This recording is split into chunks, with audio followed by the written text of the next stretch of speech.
بسم الله الرحمن الرحيم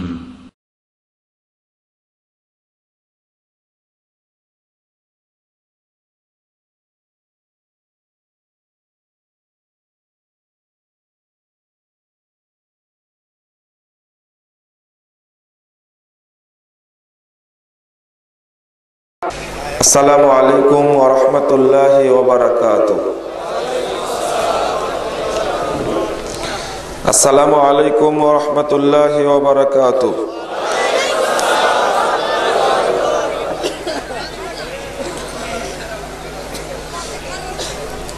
ইন্নাল হামদালিল্লাহ নাহমাদুহু ওয়া নাস্তাঈনুহু মান ইয়াহদিহিল্লাহু ফালা মুদিল্লা লাহু ওয়া মান ইউদ্লিল ফালা হাদিয়া লাহু وأشهد أن لا إله إلا الله وحده لا شريك له وأشهد أن محمدا عبده ورسوله أما بعد فأعوذ بالله من الشيطان الرجيم وأقم الصلاة إن الصلاة تنهى عن الفحشاء والمنكر ولذكر الله أكبر فإن تابوا وأقاموا الصلاة وآتوا الزكاة فإخوانكم في الدين. عن جابر رضي الله عنه قال سمعت رسول الله صلى الله عليه وسلم يقول إن بين الرجل والشرك والكفر ترك الصلاة رواه مسلم. عن أبي هريرة رضي الله عنه قال قال رسول الله صلى الله عليه وسلم أول ما يحاسب به العبد يوم القيامة الصلاة فإن صلحت صلح سائر عمله وإن فسدت فسد سائر عمله. رواه الطبراني في الأوسط بإسناد صحيح.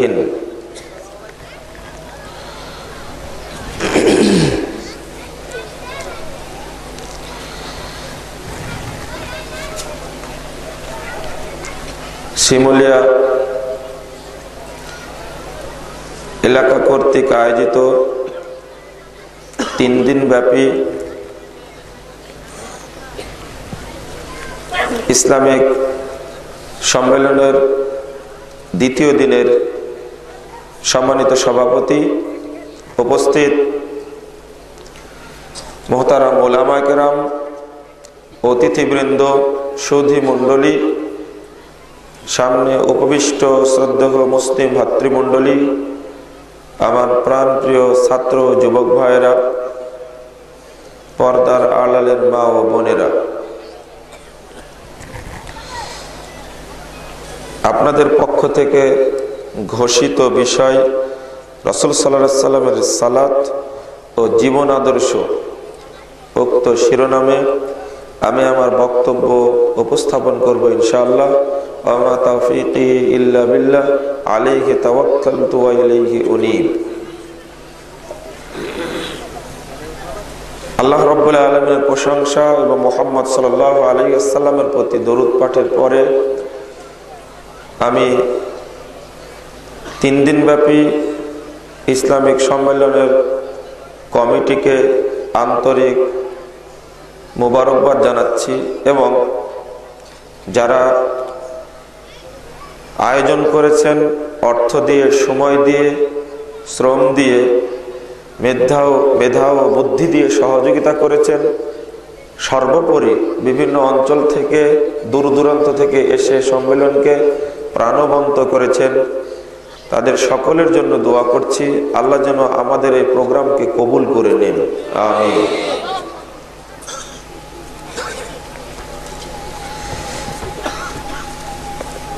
সম্মানিত উপস্থিতি, আপনাদের প্রতি আমার আকুল আহ্বান থাকবে, আলোচনাকালীন আপনাকে উঠা বসা করবেন না।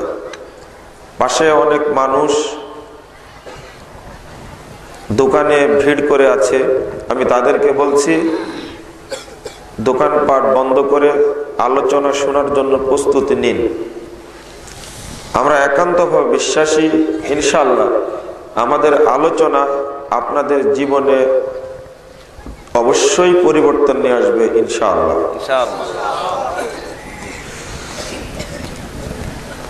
ঘোষিত বিষয় দুইটি, রাসূলুল্লাহ সাল্লাল্লাহু আলাইহি সাল্লামের সালাত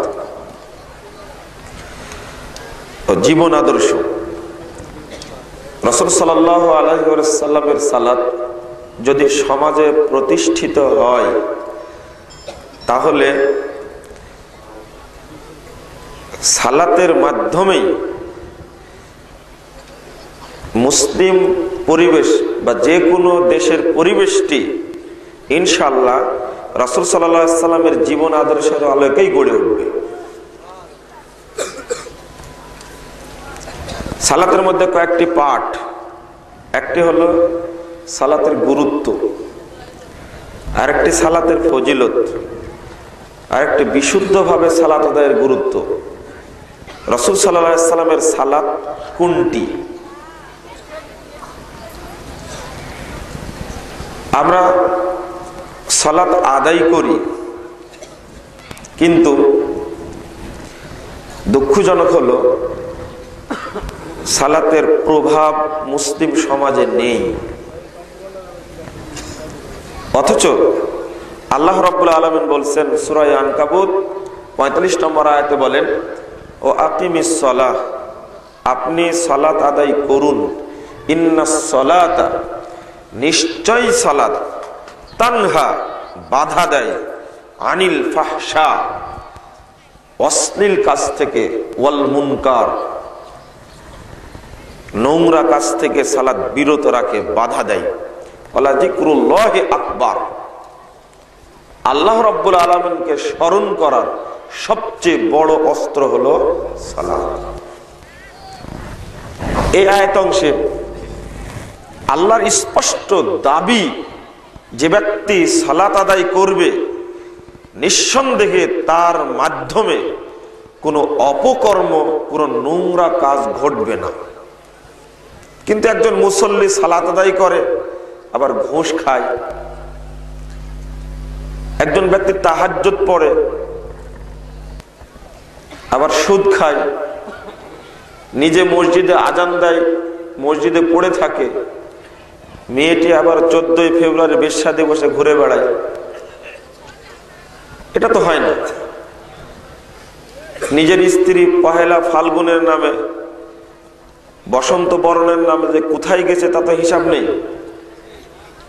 আপনার সালাত কবুল হবে কেন?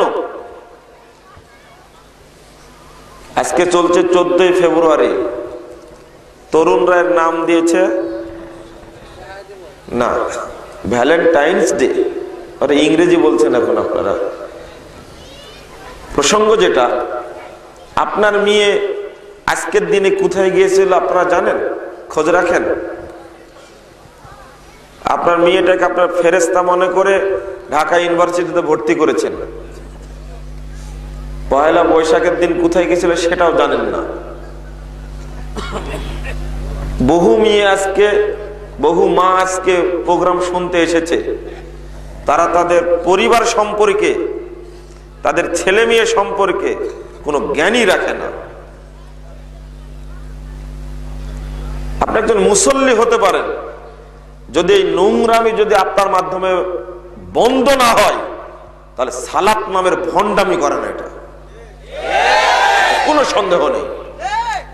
যদি আপনার অশ্লীল কাজ বন্ধ না হয় তাহলে আল্লাহর বাণীটা উল্টে যাচ্ছে। আপনি কি হিসাব করেছেন? আপনি কিসের মুসল্লি? আল্লাহর দাবি উল্টে যাচ্ছে কেন? আল্লাহ বলছে ইন্নাস সালাতা তানহা, নিশ্চয়, নিশ্চয়, অবশ্যই বাক্য বলেছেন, তানহা, বাধা দিবে সালাত, আনিল ফাহশা ওয়াল মুনকার, অশ্লীল নোংরা জঘন্য কর্মকে বাধা দিবেই দিবে, এতে কোনো সন্দেহ নেই। কিন্তু আপনার সালাত বাধা দেয় না কেন? আপনার মধ্যে ত্রুটি রয়েছে।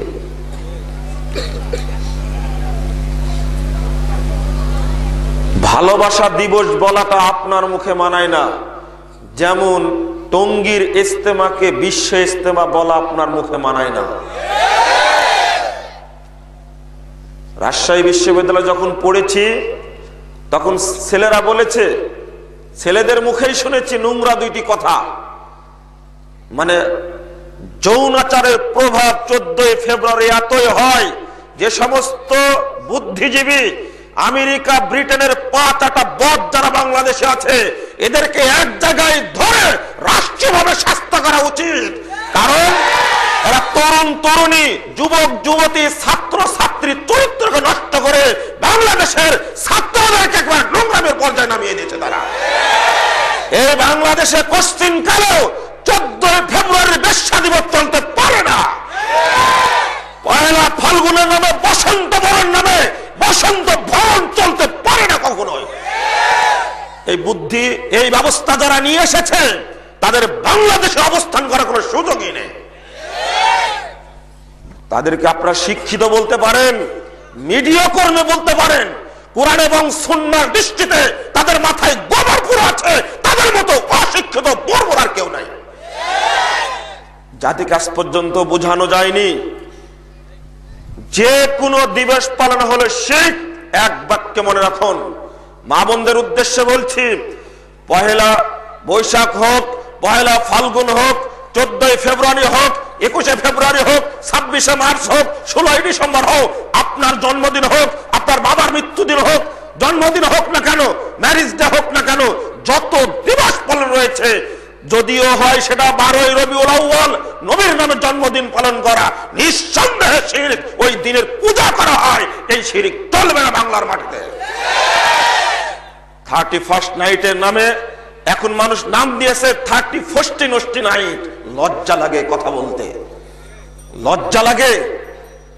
আশ্চর্য, আজকে অমুসলিমদের সংস্কৃতি আর মুসলিমের সংস্কৃতি সব একাকার হয়ে গেছে। রাজশাহী বিশ্ববিদ্যালয়ে যখন 3rd ইয়ারে পড়াশোনা করি, দুর্গা পূজা থেকে বেরিয়ে এসেছে এক ছেলে। আপনার সালাত কবুল হয় না কেন দেখেন, একটু হিসাব করে দেখেন। আপনি একবার সাপের মুখে চুম্বন করেন, আপনি একবার বেজির মুখে চুম্বন করেন, এই চরিত্র নিঃসন্দেহে মুনাফেকি চরিত্র।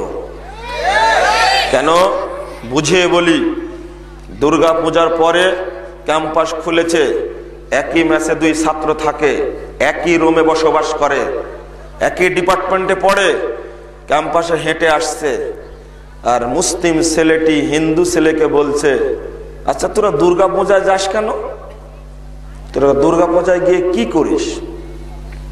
তখন এই তোদের মা কি কলা খেতে পারে, ফুলের গন্ধকে শুকতে পারে, মিষ্টি কেন নিয়ে যাস? তখন হিন্দু ছেলেটা চুপে গেছে। আমি বলছি, চমৎকার কথা বললে তো তুমি। আরে ওরা পূজা করে, ওদের তো নাক হাত পা আছে তৈরি করে, খুব দামি শাড়ি পরে তাদের মাকে রাখে, ঘরের মধ্যে যত্ন করে রাখে। কিন্তু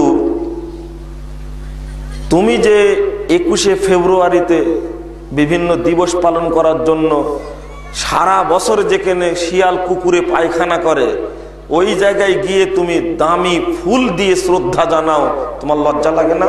ওর তো হাতও নেই পাও নেই, ওর কি হাত পা আছে? ওর চোখও নেই, ও তো স্রেফ সিমেন্ট বালি দ্বারা তৈরি করা, রড দ্বারা তৈরি করা, আর তো কিছুই নেই। তখন হিন্দু ছেলেটা প্রাণ ফিরে পেয়েছে, বলছে এবার তুমি বলো তাহলে। কি চমৎকার সংস্কৃতি আমাদের দেশে!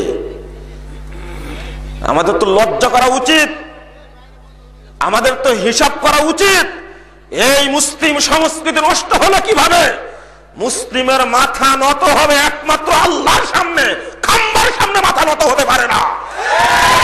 পহেলা বৈশাখের নামে এমপি সাহেব 5,000 টাকার বৈশাখে ইলিশ খাচ্ছে, 5,000 টাকা কেজি বৈশাখী ইলিশ খাচ্ছে। যখন 3,000 টাকা কেজি ইলিশ কিনে এনেছে, পান্তা ভাত খাওয়ার নামে পায়খানা খাচ্ছে। কারণ এই জন্যই বলবো, এই দেশের হাজারো হাজারো কোটি কোটি দরিদ্র মানুষ রয়েছে, শীতের মধ্যে পোশাক পায় না, পেটে 2টা খেতে পায় না, সারা দিন কাজ করার পরে তার রুজি নিশ্চিত হয় না, সারা মাস কাজ করছে গার্মেন্টসের, এই মেয়েগুলো, এই ছেলেগুলো পেটের দিয়ে কাজ করছে, টাকা দেওয়ার নামে, মজুরি দেওয়ার নামে ছলনা করা হয়, সেই দেশে এমপি মন্ত্রীর যে দৌলত দেখা দিচ্ছে, এটা সব দেশের বিরুদ্ধে একটা ষড়যন্ত্র ছাড়া কিছু নয়। মানুষকে বোঝানো যায় না। আপনার ইবাদত কবুল হবে এটা কে বলেছিল? আপনাকে কে বলেছে? এক, আকীদায় ত্রুটি রয়েছে, এই ত্রুটি আপনাকে বের করতে হবে। আপনি নিজে সংশোধন হন, পরিবারকে সংশোধন করুন, সালাত নামের ভণ্ডামি করবেন না। মুহাম্মদ সাল্লাল্লাহু আলাইহি ওয়াসাল্লাম বলেন, আল্লাহ রাসূল বলেন, আল্লাহ রাব্বুল আলামিন বলেন, ইন্নাস সালাতা তানহা আনিল ফাহশাই ওয়াল মুনকার, নিশ্চয় সালাত বাধা দান করবে। এটা আল্লাহর বাণী, বাধা দিবে, এটা বিশ্বাস করি, বাধা দিবে, এতে কোনো সন্দেহ নাই। দেখুন মুসল্লি কাকে বলে। চলুন রাসূল সাল্লাল্লাহু আলাইহি ওয়াসাল্লামের যুগের মুসল্লিরা আর আমাদের যুগের মুসল্লিরা দেখুন। আর একটা হাদিস আগে বলেনি, তিরমিজি 2863 নম্বর হাদিসটা খুলুন। মুহাম্মদ সাল্লাল্লাহু আলাইহি ওয়াসাল্লাম বলেন, মান দাআ বিদাওয়াল জাহিলিয়া ফাহুয়া মিন জুসা জাহান্নাম। যে ব্যক্তি জাহেলিয়াতের দিকে মানুষকে আহ্বান করবে, যে ব্যক্তি জাহেলি কার্যক্রম প্রতিষ্ঠা করার চেষ্টা চালাবে, মানুষের মাঝে সমাজে জাহেলিয়াতকে ছড়াবে, ফাহুয়া মিন জুসা জাহান্নাম, ওই ব্যক্তি জাহান্নামীদের অন্তর্ভুক্ত হবে। ওয়াইন সামা, যদিও সিয়াম পালন করে, ওয়া সাল্লা, যদিও সালাত আদায় করে, ওয়া জামা আন্নাহু মুসলিম, যদিও নিজেকে পাক্কা মুসলিম বলে মনে করে, তবুও জাহান্নামে যাবে। সালাত পড়লেও, সিয়াম পালন করলেও, ওই ব্যক্তি পাক্কা মুসলিম বলে দাবি করলেও যদি কোনো জাহেলি কাজের সাথে জড়িত থাকে, মুসলিম সমাজে যদি জাহেলিয়াতের আবির্ভাব ঘটায়, নিঃসন্দেহে ওই ব্যক্তির জন্য জান্নাত নয়, ও জাহান্নামে যাবে। কারণ হাদিস স্পষ্ট দলিল বহন করে, প্রমাণ বহন করে, জাহেলিয়াতকে আহ্বান করা যাবে না। মুসলিম সমাজে গণতন্ত্রের প্রকাশ ঘটিয়ে, ধর্মনিরপেক্ষ মতবাদের প্রকাশ ঘটিয়ে, জাতীয়তাবাদের প্রকাশ ঘটিয়ে, পীরতন্ত্র, তরিকাতন্ত্র, সমাজতন্ত্রের প্রকাশ ঘটিয়ে ইসলামকে ডুবানো হচ্ছে, মানব রচিত মতবাদকে, এই জাহেলিয়াতকে মানুষের সামনে উন্মুক্ত করা হচ্ছে। এই জাহেলিয়াতকে সামনে নিয়ে আপনি একবার জাহেলিয়াতকে গ্রহণ করেন, আবার বলেন মুহাম্মদ সাল্লাল্লাহু আলাইহি ওয়াসাল্লামের তরিকায় সালাত আদায় করছে, কোশ্চেন কালেও নয়। আপনাকে যদি মুনাফিক না বানাতে পারি, আপনি যে ভণ্ড যদি না বানাতে পারি, আমি আর বক্তব্য দেব না। শুনুন, দুই দিকে চুম্বন করা যাবে না, এক পথে আগাতে হবে। আপনি পূজা মণ্ডপেও যাবেন, আপনি খাম্বার কাছেও যাবেন, আবার মসজিদে এসে মাথা ঠুকবেন। আল্লাহ এই ধরনের ভণ্ডামি চান না। কেন? আল্লাহ বলেছেন সূরা বাকারা খুলুন, 82 নম্বর আয়াত, আফাতুমিনুনা বিবাদিল কিতাবি ওয়া তাকফুরুনা বিবাস, তোমরা কিতাবের একটি অংশ মানবে আর একটা অংশের সঙ্গে কুফরি করবে। ফামা জাযাউ মান ইয়াফআল যালিকা ইল্লা খিযুন ফিল হায়াতিদ দুনিয়া ওয়া ইয়াউমাল কিয়ামাতি ইউরাদ্দুনা ইলা আশাদ্দিল আযাব। আল্লাহ বলেন এই চরিত্রের লোক যদি থাকে, পৃথিবী দুনিয়াবী জীবনে তারা লাঞ্ছিত হবে, কাল কিয়ামতের মাঠে কঠিন শাস্তির দিকে তাদেরকে ধাবিত করা হবে। 86 নম্বর আয়াতে আল্লাহ বলছেন, এই সমস্ত ব্যক্তিরা কোরআনের দুনিয়ার বিনিময়ে কোরআনকে বিক্রি করেছে, ফালা ইউখাফফাফু আযাবুহুম, তাদের শাস্তি কখনো হালকা করা হবে না। আপনি কি মনে করলেন এটাকে? এটা কি মনে করলেন আপনি? আপনার মুনাফিক চরিত্র কেন? দুই দিকে যাওয়া যাবে না, এক দিকেই থাকতে হবে। আপনি যদি আপনার মেয়েকে কন্ট্রোল করতে না পারেন, পরিবার থেকে বিচ্ছিন্ন করে দিন, অতদূর যাওয়াই লাগবে না। একদিন কলেজ থেকে যদি বিনা বুরকায় আসে একজন মুসল্লি মানুষ, আপনি দেখার পরে লাঠি দিয়ে 2 বাড়ি দিয়ে দেন, তোর কলেজে যাওয়া বন্ধ, বসে থাক। আমার কথা না শুনে 14ই ফেব্রুয়ারি তুই কোথায় গিয়েছিলি? কোন বন্ধুর সাথে তুই গিয়েছিলি? এটা প্রথম প্রয়োজন। যদি আবু বকর রাদিয়াল্লাহু আনহু, পৃথিবীর শ্রেষ্ঠতম মহিলা, জান্নাতে যার মর্যাদা বেশি, আয়েশাকে পিটাতে পারে, রাসূল সাল্লাল্লাহু আলাইহি ওয়াসাল্লামের সামনে বিবাহিত মহিলাকে, আপনার মেয়েকে একটা থাপ্পড় মারা যায় না? ইজ্জত নষ্ট হয়ে যায়, তাই না? ইজ্জত না মারার কারণে ইজ্জত আপনার পাঞ্চার হয়ে গেছে, ইজ্জত আপনার নেই। আপনি আপনার মেয়েকে খুব ভালোবাসেন, খান্নাস মার্কা মেয়ে কেন তাহলে? না, এই একটা দিক। আর একটা দিক, আপনি কি জানেন একটা জিনিস স্পষ্ট ভাষায় বলে দিই, মুহাম্মদুর রাসূলুল্লাহ সাল্লাল্লাহু আলাইহি ওয়াসাল্লামের আদর্শকে বাদ দিলেন কেন? বাদ দিলেন কেন? সালাত পড়েন, কবুল হয় না কেন? কারণটা কি? সালাত পড়লে তো বন্ধ হবে। এক নম্বর কারণ যে নিয়াতে ত্রুটি। দুই নম্বর কারণ হলো রাসূলুল্লাহ সাল্লাল্লাহু আলাইহি সাল্লামের তরিকায় সালাতটা আদায় হয় না। তিন নম্বরটা আছে কোন ব্যক্তি,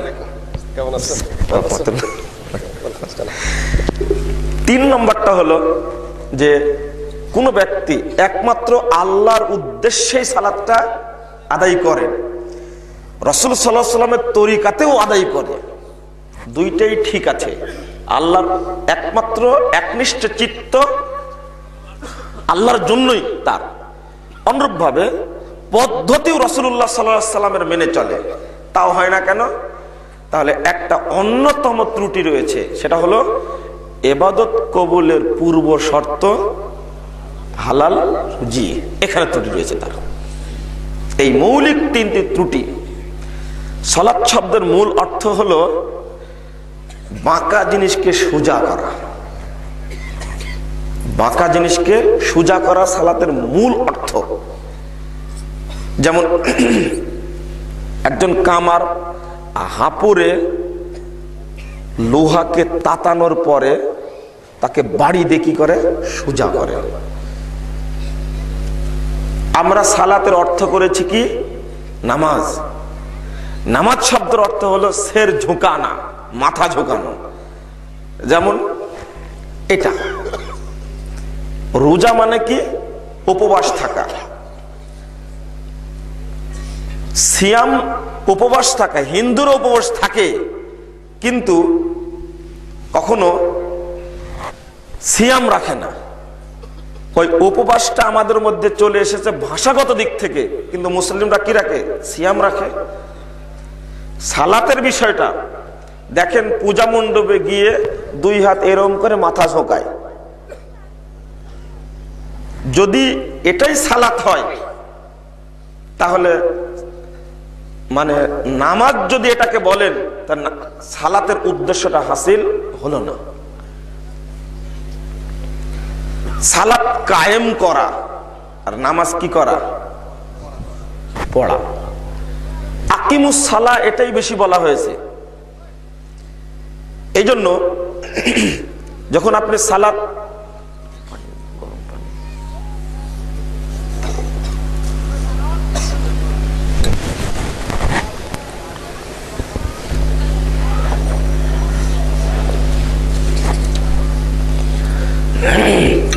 সালাত কায়েম করা আর নামাজ পড়া এক জিনিস নয়।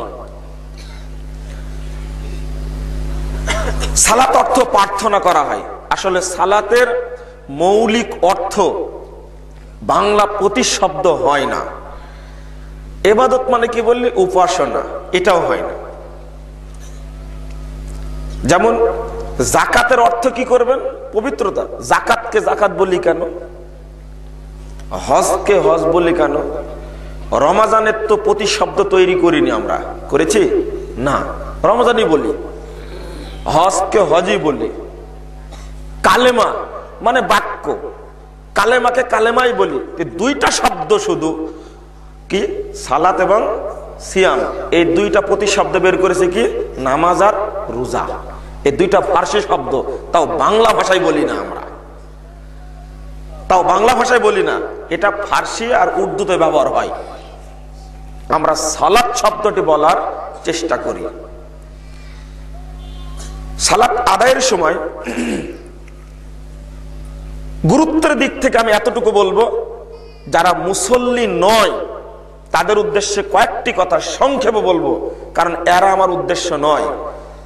আল্লাহ রব্বুল আলামিন সৃষ্টি করার পরে, কোন ব্যক্তি ইসলাম গ্রহণ করার পরে সালাতের ওয়াক্ত হলেই তার উপরে ফরজ সালাত। সালাত এত গুরুত্বপূর্ণ, কিন্তু যারা সালাত পড়ে না তাদের মধ্যে নিকৃষ্ট, তাদের মতো জঘন্য, তাদের মতো বর্বর পৃথিবীতে আর অন্য কোনো জীব নেই, কোন চতুষ্পদ জন্তু নেই। কারণ ও কৃতজ্ঞতা স্বীকার করে না। আল্লাহ রাব্বুল আলামিন বলছেন সূরা তাওবা 11 নম্বর আয়াত, ওয়া ইন তাবু ওয়া আকামুস সালাহ ওয়া আতুজ যাকাত ফা ইখওয়ানুকুম ফিদ্দিন, যদি তারা তওবা করে, সালাত আদায় করে আর যাকাত দেয়, তবে তারা তোমাদের দ্বীনি ভাই। সালাত আদায় না করলে কোন ব্যক্তি দ্বীনি ভাই হতে পারে না। ফাখলাফা মিন বাদিহিম খালফুন আযাউস সালাতা ওয়াত্তাবাউশ শাহাওয়াত ফায়ালকাউনা গায়্যা। সূরা মারইয়াম 59 নম্বর আয়াত আল্লাহ বলছেন, তাদের পরে এক শ্রেণীর হতভাগা অপদার্থ ব্যক্তি ছিল, তাদের পরে সবচেয়ে বড় অপদার্থ যারা, কারা? এই পৃথিবীতে অপদার্থ সবচেয়ে নোংরা জঘন্য, যাদেরকে হিসাব করা যায় না, তারা কারা? আল্লাহ বলছেন যারা আযাউস সালাতা, যারা সালাত নষ্ট করে, পড়ে না, ওয়াত্তাবাউশ শাহাওয়াত, নিজের প্রবৃত্তির অনুসরণ করে। মুয়াজ্জিন আজান দিল, সালাতের আহ্বান করলো, ওই চাইষ্টলে বসে নিজের ইচ্ছায় নিজ গতিতে কাজ করছে, একে কি বলবেন আপনি? ইবলিস, শয়তান। নিজের প্রবৃত্তির অনুসরণ করছে। একটু পরে আমি হাদিসটি বলবো, এখানে আসবো আবার। প্রবৃত্তির অনুসরণ করছে, সালাতের আজান হলো, সালাত পড়ে নাও, নিজের যেটা সেটাই করছে। যে যখন আল্লাহর আনুগত্য প্রয়োজন, তখন যদি আল্লাহর আনুগত্য না করা হয়, প্রবৃত্তির অনুসরণ করা হয়, আর প্রবৃত্তির মূলত তৈরি করে দেয় কে? শয়তান। এই জন্য একটা হাদিস এখানেই বলেনি, 1080 নম্বর হাদিস ইবনু মাজাতে আসছে, মান তারাকা সলা, যে ব্যক্তি সালাত ছেড়ে দিল, ফাকাদ আশরাকা, সে ব্যক্তি শিরিক করল। শিরকের সাথে সম্পর্ক কি? কুফরি করে একটা বিষয়ে, মানলো না, কুফরি করলো। সালাত পড়ার দরকার ছিল, পড়লো না, কুফরি করলো। তো শিরিক করলো কি করে? মান তারাকা সালাত ফাকাদ আশরাকা, যে সালাত ছেড়ে দিল সে শিরিক করলো। কোন বিষয়ে? আল্লাহর সাথে সংশ্লিষ্ট করলো। এর কারণ হলো প্রবৃত্তির অনুসরণ করলো ও আল্লাহকে বাদ দিয়ে, আর পবিত্র অনুসরণ কি? শিরক। আল্লাহ নিজেই বলেছেন ফায়ালকাউনা গায়্যা। আল্লাহ বলছেন পরে, যারা সালাত নষ্ট করে এবং পবিত্র অনুসরণ করে, ওই ব্যক্তি জাহান্নামের মধ্যে নিক্ষিপ্ত হবে। নাউযুবিল্লাহ। যে ব্যক্তি মুসল্লি, আপনার কাছে মুসল্লি নয়, নিঃসন্দেহে এই ব্যক্তি জাহান্নামে যে নিক্ষিপ্ত হবে, এতে কোনো সন্দেহ নেই। মুসল্লি হতেই হবে। এবার কয়েকটা হাদিস অনুবাদ করি। যারা সালাত আদায় করেন না, নিয়মিত মুসল্লি হতে চাইলে, আপনাকে নিয়মিত সালাত আদায় করতে হবে। খেয়াল রাখতে হবে একটা জিনিস, যেন আমি শুধু 8 দিনে একবার না পড়ি, আটকে মুসল্লি। শুধু শুক্রবারে পড়ি, শুকুর মুন্সি হয়ে লাভ নেই। শুধু রমাজানে পড়ি, শুধু 2 ঈদ পড়ি, যে না শুধু তারাবি পড়ি, না। আপনাকে নিয়মিত, আপনি যদি নিয়মিত সালাত আদায় করেন, তবে আপনাকে মুসল্লি বলা হবে। আপনাকে আরেকটা জিনিস বলছি, মুহাম্মদ রাসূলুল্লাহ, একটা বাচ্চা হারানো গেছে 8 বছর বয়স, বাড়ি কাঞ্চন, নাম রাকিবুল। আচ্ছা, শুনে ফেলেছেন। সম্মানিত সভাপতি সাহেব বলে দিয়েছেন, কাঞ্চনে বাড়ি, রাকিবুল ইসলাম নাম, রাকিবুল নাম ছেলেটার, মাত্র 8 বছর বয়স। এই ছেলেটা যদি কারো কাছে থেকে থাকে, আপনি অনুগ্রহপূর্বক এখানে নিয়ে আসবেন, মঞ্চের কাছে নিয়ে চলে আসবেন। রাকিবুল নাম, বাড়ি কাঞ্চন, বয়স 8 বছর। কি যেন বলছিলাম, যেন ভুলে গেলাম। নিয়মিত মুসল্লি। নিয়মিত মুসল্লি না হলে, সালাত আদায় না করলে ওই ব্যক্তি মুসল্লি নয়। সহিহ মুসলিমে একটা হাদিস বর্ণিত হয়েছে, 1520 নম্বর হাদিস। কোন দিক তাকানো যাবে না, আমার দিকে লক্ষ্য করুন। 1520 নম্বর হাদিস, মূল মুসলিমের 232 পৃষ্ঠা হাদিসটি বর্ণিত হয়েছে। রাসূলুল্লাহ সাল্লাল্লাহু আলাইহি ওয়াসাল্লাম বলছেন, মান সাররাহু আইয়ালকিয়া গাদান মুসলিমান। খুব মনোযোগ দিয়ে শুনুন হাদিসটি। রাসূল সাল্লাল্লাহু আলাইহি ওয়াসাল্লাম বলছেন, কাল কিয়ামতের মাঠে কোনো ব্যক্তি যদি আনন্দিত হতে চায়, কিভাবে? আল্লাহর সঙ্গে সাক্ষাৎ করবে মুসলিম হয়ে। মুসলিম হিসাবে আল্লাহর সঙ্গে সাক্ষাৎ করতে যদি কোনো ব্যক্তি চাই কাল কিয়ামতের মাঠে, তাহলে কি করবে? ফালিউহাফিজ আলা হাউলাইল সালাওয়াতিল খামস। ওই ব্যক্তি যেন 5 ওয়াক্ত সালাতের হেফাজত করে। আল্লাহর সামনে যদি আপনি দাঁড়াতে চান, আল্লাহর সন্তুষ্টি অর্জন করতে চান, দিদার লাভ করতে চান, এবং দিদার যদি পান আপনি সন্তুষ্ট হবেন, আনন্দিত হবেন, শর্ত করছেন রাসূল সাল্লাল্লাহু আলাইহি ওয়াসাল্লাম সেজন্য 5 ওয়াক্ত সালাতকে হেফাজত করে। এর বিকল্প পথ নেই। হাদিস শব্দ ব্যবহার মুসলিমান, গাদান মুসলিমান শব্দ ব্যবহার করা হয়েছে। আগামীকাল কিয়ামতের মাঠে উঠতে হলে আপনার শর্ত কয় রাকাত সালাত, কয় ওয়াক্ত সালাত? 5 ওয়াক্ত সালাত পড়তেই হবে, নাহলে ওই ব্যক্তি মুসলিম হিসাবে উঠতে পারবে না। এই হাদিস প্রমাণ করে। নাসাইতে খুলুন, প্রথম খণ্ডের 98 পৃষ্ঠা একটা হাদিস বর্ণিত হয়েছে। মিহজান নামক এক সাহাবী রাসূল সাল্লাল্লাহু আলাইহি ওয়াসাল্লামের সাথে বৈঠকেই ছিলেন। আপনারা কি রাগ করছেন মনে হয় যে মুসল্লিদের সম্পর্কে বলা বাদে যারা সালাত পড়ে না ওদের সম্পর্কে বলতে গেল কেন? তাই অধিকাংশ মানুষ এখানে যারা মুসল্লি তারা ভাববেন যে আমরা তো মুসল্লি, যারা বেনামাজি সালাত আদায় করে না তাদের সম্পর্কে বলার কি দরকার? আপনার পক্ষে আমিও এদের সম্পর্কে বলার দরকার নাই, কিন্তু একটু সচেতনতা মাঝে মাঝে বৃদ্ধি করা লাগে, যেন আপনি আবার সালাত ছুটিয়ে না দেন। আপনারা তো ভয় থাকতে পারে।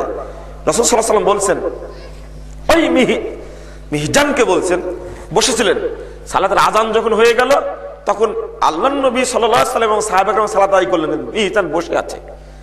তখন ফিরে এসে বলছেন, মা মানাকা আন তুসাল্লিয়া মা'আন নাস, এই তোমাকে কিসে বাধা দিল মুসল্লিদের সাথে সালাত আদায় করতে? মানুষ সালাত আদায় করলো, তুমি সালাত আদায় করলে কেন? করলে না কেন? আলাস্তা বিরাজুলিন মুসলিম, তুমি কি মুসলিম ব্যক্তি নও? কি প্রমাণ করে এই হাদিস? কি প্রমাণ করে? সালাত যে ব্যক্তি আদায় করে না ওই ব্যক্তির মুসলিম বলে দাবি করার কোনো সুযোগই নেই। বলছেন আল্লাহ নবী সরাসরি স্পষ্ট করে, আলাস্তা বিরাজুলিন মুসলিম, তুমি কি মুসলিম ব্যক্তি নও? তুমি লোকদের সাথে সালাত পড়লে না কেন? মিহজান বাড়িতে সালাত আদায় করে এসেছে, মনে করেছে সালাত হয়ে গেছে, বাড়িতে সালাত আদায় করে বসে আছে। তখন তিনি উত্তর দিচ্ছেন যে রাসূল সাল্লাল্লাহু আলাইহি ওয়াসাল্লাম, আমি বাড়িতে সালাত আদায় করে এসেছি। প্রশ্ন হলো এখানে, একজন সাহাবী মিহজান রাদিয়াল্লাহু আনহুকে রাসূল সাল্লাল্লাহু আলাইহি ওয়াসাল্লাম চিনেন, সালাত শুধু আদায় না করার কারণে তিনি মুসলিম হিসাবে প্রশ্ন তুললেন, আলাস্তার বিরাজুলিন মুসলিম, তুমি কি মুসলিম ব্যক্তি নও? অর্থাৎ আল্লাহর নবী সাল্লাল্লাহু আলাইহি ওয়াসাল্লাম ইঙ্গিত দিলেন মুসলিম ব্যক্তির প্রধান বৈশিষ্ট্য হলো কি? সালাত আদায় করা। সহিহ মুসলিমের মূল মুসলিম 61 পৃষ্ঠা খুলুন। রাসূল সাল্লাল্লাহু আলাইহি ওয়াসাল্লাম বলেছেন, অনেকগুলো হাদিস সব অনুবাদ করলে সময় চলে যাবে। ইন্না বাইনা রাজুলি ওয়াল কুফরি ওয়াশ শিরকি তারকাস সালাহ, কোন ব্যক্তি কাফের মুশরিক এর মাঝে আর বান্দার মাঝে মৌলিক পার্থক্য হলো সালাত। আপনারা একটা কাজ করেন, সেটা হলো পরের হাদিসটা তিরমিজির 2622 নম্বর হাদিস, 2622 নম্বর হাদিস। রাসূল সাল্লাল্লাহু আলাইহি ওয়াসাল্লাম বলছেন, আল আহদু বাইনানা ওয়া বাইনাহুম, আমাদের মাঝে আর অন্যদের মাঝের অঙ্গীকারটা হলো as-সালাহ, সালাতটা অঙ্গীকার। ফামান তারাকাহা, যে ব্যক্তি সালাত ছেড়ে দিল, ফাকাত কাফারা, সে ব্যক্তি কুফরি করলো না কাফের হয়ে গেল।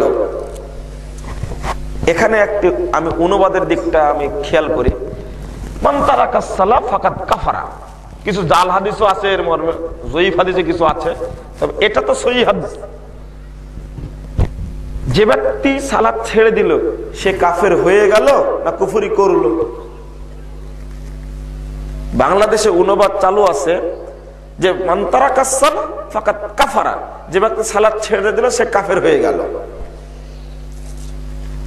আবার মান তাআল্লাকা তামিমাতান ফাকাত আশরাকা, যে ব্যক্তি তাবিজ লটকালো সে না মুশরিক হয়ে গেল। এই তো অনুবাদে এত তফাৎ কেন? এই অনুবাদ করছেন সে কাফের হয়ে গেল, আর তাবিজ ঝোলানোর ক্ষেত্রে শব্দ তো একই, তখন বলছে কি শিরিক করলো, আর ওখানে বলছে কাফের হয়ে গেল। তাহলে ওখানে যদি কাফের হয়ে যায় তাহলে এই জায়গায় কি বলতে হবে? মুশরিক হয়ে গেল। দুই জায়গায় দুই অনুবাদ। ফাকাত আশরাকা সে শিরিক করলো, এই অনুবাদটাই সঠিক। ফাকাত কাফারা সে কুফরি করলো, কাফের হয়ে গেল এই অনুবাদ ঠিক নয়। হ্যাঁ বলতে পারেন মান হাদ্দাসা আন্নি বিহাদিসিন ইউরা আন্নাহু কাযিব ফাহুয়া আহাদুল কাযিবিন, ওখানেও যেটা যেখানে আছে সেটা লাগান। যে ব্যক্তি জানা সত্ত্বেও সন্দেহ করে একটি হাদিস বর্ণনা করলো যে হাদিসটা মিথ্যা, ফাহুয়া আহাদুল কাযিবিন, সে মিথ্যুকদের একজন।